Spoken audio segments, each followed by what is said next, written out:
আমার মা আমাকে বাড়ি থেকে বের করার পরে যত ফকির দেখতেন, ফকিরের হাতে ভিক্ষা দেওয়ার পরে বলতেন, আমার ছেলেটা বাইরে আছে, দোয়া করিও।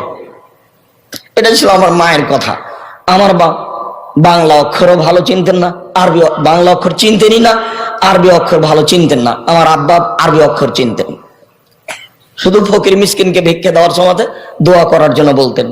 আমি বলেছি, আমার মা যখন আমাকে পাঠায় পশ্চিমে, খালি বলতো যে পশ্চিম গেলে, উত্তরপ্রদেশ গেলে বড় আলেম হওয়া যায়। পশ্চিম উত্তরপ্রদেশ মানে মৌলানা ইউসুফ মাদানি, উর্দু ভাষায় যিনি বক্তব্য দিলেন, ইনি হচ্ছেন জামিয়া সালাফে বানারস, উত্তরপ্রদেশ। এই এলাকাতে গেলে, পড়তে গেলে নাকি বড় মৌলানা হওয়া যায়। এটা আমার মা বলতেন, যে লাঠি পাগড়ি পাওয়া যায়। আমার মা আমাকে প্রথম দিন সাথে করে নিয়ে গেছিলেন পড়তে পাঠানোর জন্য। আমার মা চলে যাওয়ার পরে আমার ওই দৃশ্যটা খুব মনে পড়ে। যেদিন আমি দেশ ছেড়ে ইন্ডিয়া চলে যাই, সেদিন আমি সকালে বলেছিলাম, মা আমি ইন্ডিয়া চলে গেলাম। আমি পায়ের স্যান্ডেল দুটা খুলে দিলাম, আমার পকেটে একটা কলম ছিল, চাল, খড়ের চাল, এভাবে গঁজে দিয়ে আমি চলে গেলাম। তখন আমার মায়ের হাতে আটা লেগেছিল। আমার মা রুটি বানাবে, চাঁপাইনবাবগঞ্জের মানুষ, সেই জন্য প্রস্তুতি নিয়েছে। তা আমার মা আমাকে বলছে, যাস না, পুলিশে ধরে নিবে, মারবে, যাস না। আমি এভাবে আমার মা বলতে থাকলো, আর আমি চলতে থাকলাম। আমার মা পিছে পিছে কিছু রাস্তা আসলো, তারপরে দেখলো যে ছেলে আর ফিরবে না। তখন আমার মা ফিরে চলে গেল। তুমি তাকে ক্ষমা করো, তার কবরের শাস্তি তুমি মাফ করো।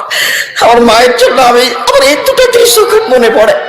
তুমি আমার মাকে ক্ষমা করো, আমার বাপকে ক্ষমা করো।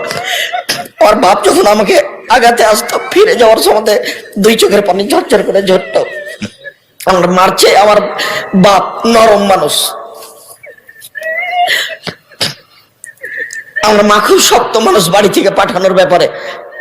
আমি একদিন প্রতিষ্ঠান যাব না বলে নদীতে সাঁতার দিয়েছি, অনেকক্ষণ দেরি করে এসেছি। তা আমার মা ভাত রান্না করে রেডি করে নিয়ে বলছে, আমাকে খাইয়ে নিয়ে বের হ, আজকে যাব না। না, যেতে হবে। না, যা, আজকে যেতে হবে। না, যাব না। তো আমি খেতে বসেছি, যখন বারবার বলছে যেতে হবে, তখন আমি বলছি ভাত খাবো না। বলে, খাস না? এবার আমি উঠে গেছি, উঠে গিয়ে ব্যাগ নিয়ে বের হচ্ছি। বলে, টাকা নে। তো আমি টাকা নিব না। বলে, নিস না, তুই যা। খেলামও না, টাকাও নিলাম না, বের হয়ে চলে গেলাম। আমার মা একটু নরম হলো না, যা, যেতেই হবে। 3 বছর পরে যখন ফিরে আসলাম, তখন আমার মা চলতে মুখ মুছিয়ে বলছে, আরো যে 2 বছর বাকি আছে, আলী কেন? এটা আমার মায়ের প্রথম কথা। জানি না কিভাবে তারা আল্লাহকে বলেছেন, আমরা কিভাবে বলছি, তুমি আল্লাহ আমাদের ছেলে মেয়েকে কবুল করো। তুমি তাদের দিনে যদি কোনো ত্রুটি মনে করো, আশহাদু আল্লা ইলাহা ইল্লাল্লাহ ওয়া আশহাদু আন্না মুহাম্মাদুর রাসূলুল্লাহ, সাক্ষ্য দিচ্ছি আল্লাহ ছাড়া কোনো মাবুদ নেই, সাক্ষ্য দিচ্ছি মুহাম্মদ আল্লাহ রাসূল এবং তার বান্দা।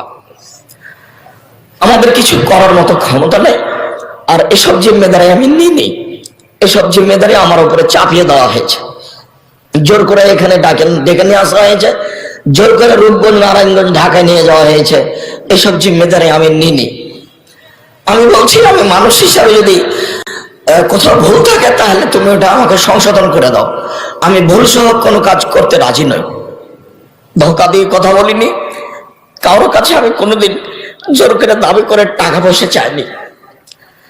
এরপরেও তোমাকে বলছি, মানুষ হিসাবে যেটা ভুল আছে সেটা তুমি ক্ষমা করো।